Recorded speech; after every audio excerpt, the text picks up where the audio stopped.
Best International Feature Film. The nominees are I'm Still Here, Brazil.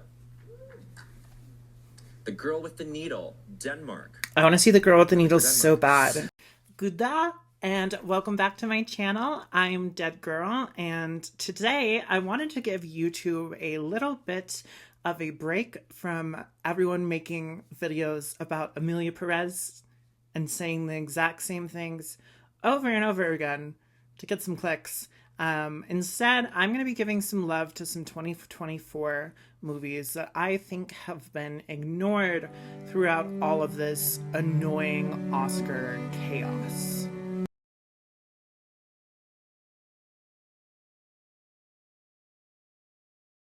One of my most anticipated movies of 2024 was The Girl with the Needle from Swedish-Polish director Magnus von Horn.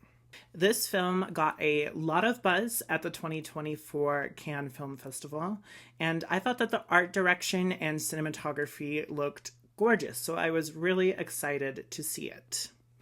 I usually try to not look at any plot points for the films I'm excited about seeing. So when the movie finally came out on Mubi, I went in completely blind. I had no idea that this movie was based on a true crime story. Instead, I was anticipating a film that was going to be about the tragic industrial life of a early 1900s factory worker.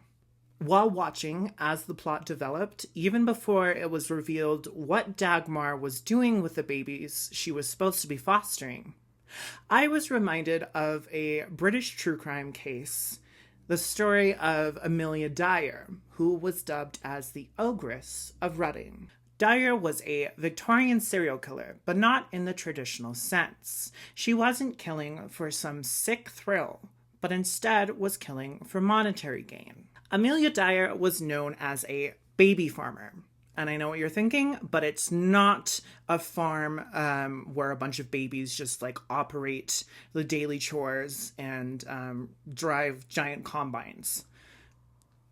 But I kind of wish it was.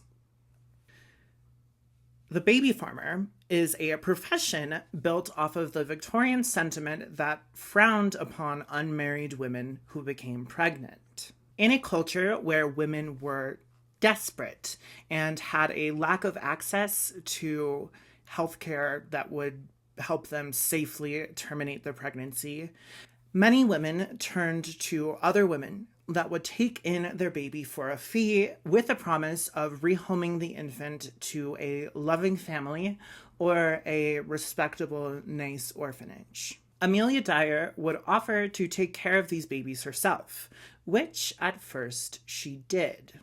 Just not very well. Amelia would be sentenced to 6 months of hard labor for the neglect that led to the death of one of these children. After finishing her sentence, she committed to an easier way of reducing the number of infants in her care. She would murder these children by the means of starvation and breaking their necks. After the discovery of the bodies, she was sentenced to death by hanging in 1886 in her late 50s. Her kill count is thought to be upwards in the 400s. Just a wave of dead babies. Whatever, babies. Maybe that was in bad taste. Oh well. Amelia Dyer even became one of the suspects for the Jack the Ripper killings.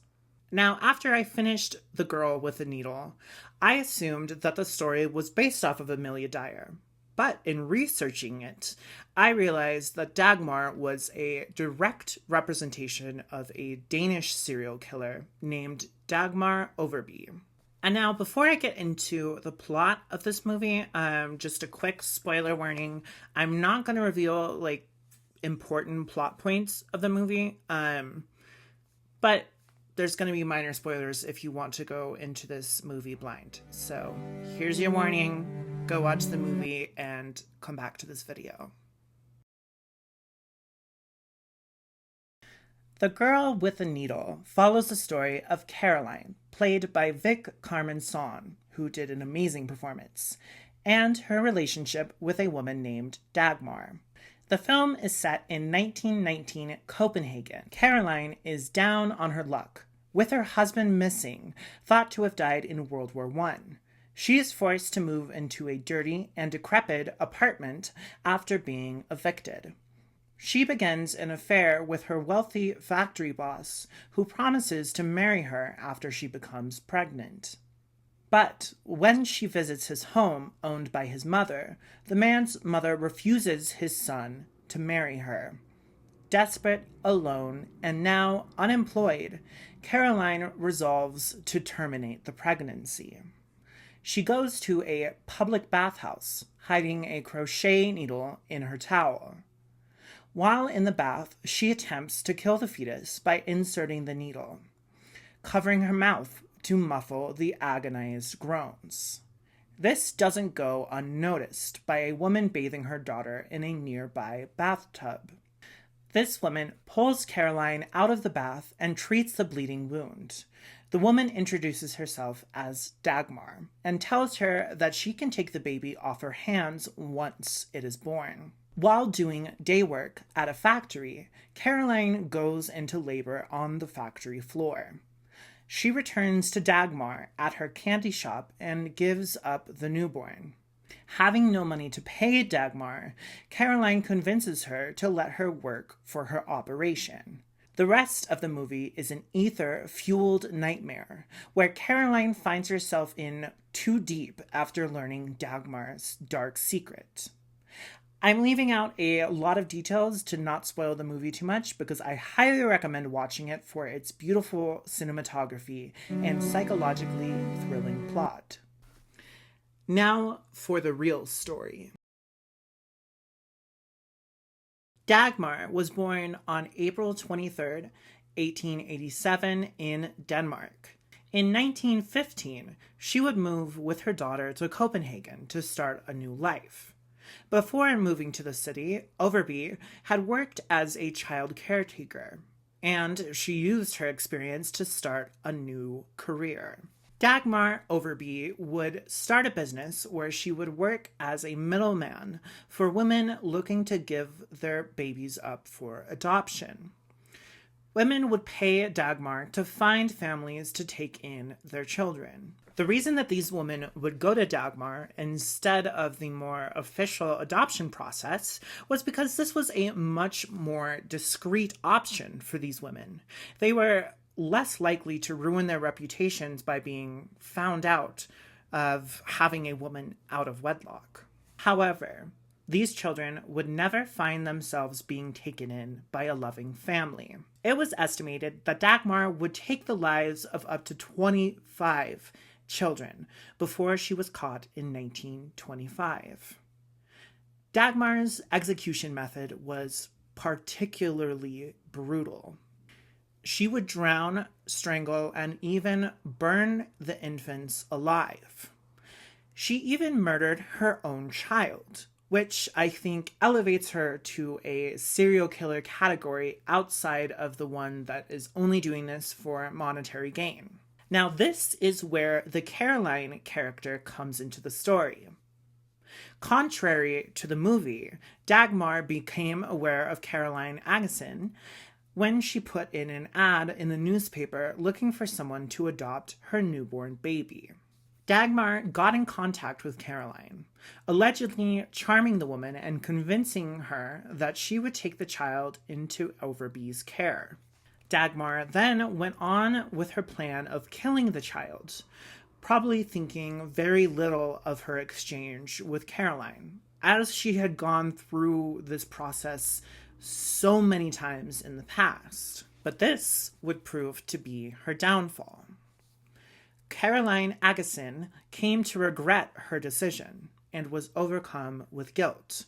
She asked Dagmar to return her child to her, but the killer stated that she couldn't remember the address of the family she gave the child to. Not buying this, Caroline got the police involved, And what would happen next would go down as maybe the darkest case in Danish history.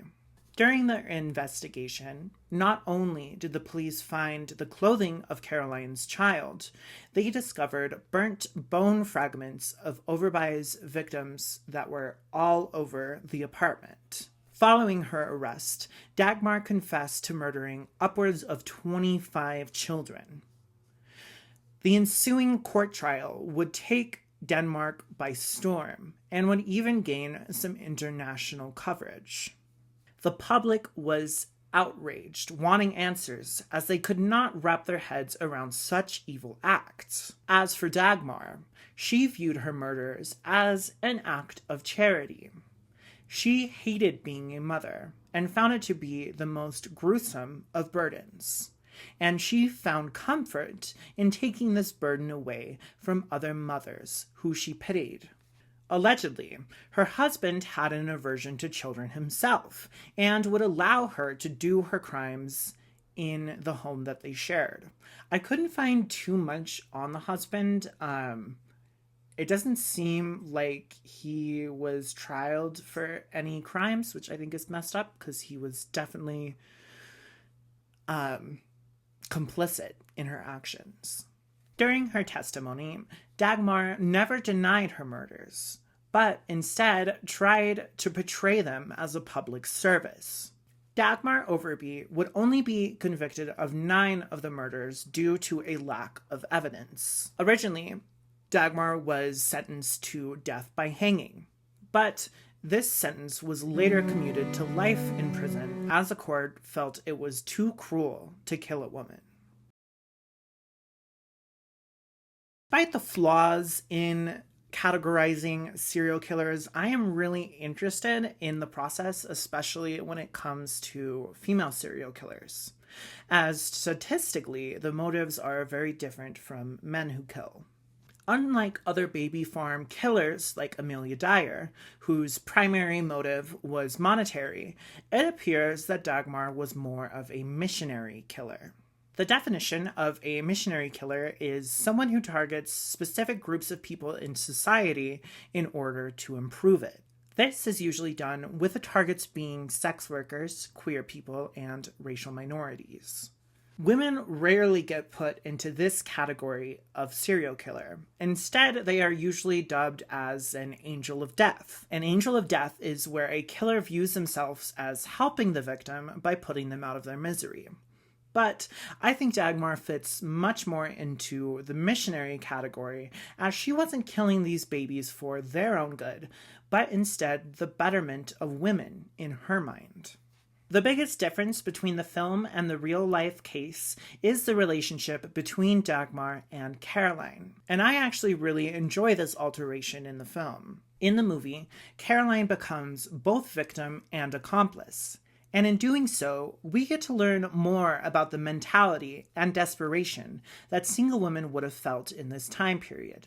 It makes for a more complex conflict, as at the end of the film, when Dagmar explains why she did these crimes, we better understand her motivation through the lens of her relationship with Caroline. I really like how the film explores the relationship between these two women, and I think that in humanizing Dagmar, it makes her crimes so much more disturbing. The idea that some people are just evil monsters creates distance from the true horror of these types of crimes. The alternative concept that regular people are capable of evil acts is much more terrifying and much more based in reality. The Girl with a Needle is one of my favorite films this year, and I think that its success comes from the fact that it's not just a straightforward retelling of a disturbing crime story, but instead it explores the psychology of human nature and motivation.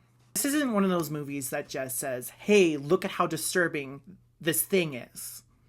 But instead a movie that looks at what we can learn from cases like this, and it encourages us to reflect on the darkness lurking inside all of us. I highly recommend watching this movie. I found it to be very gripping, and all of the performances were really, really good. I'm kind of disappointed that they didn't get acknowledged more. All right, that is all for today's video. A little bit of more true crime for you. I really enjoy doing these types of videos. If you enjoyed it, please like and comment below. You can also support my channel by subscribing and taking a look at my Patreon, where you can get special perks such as early videos and your name in the credits of this video. And with that, good night, goodbye, and good luck.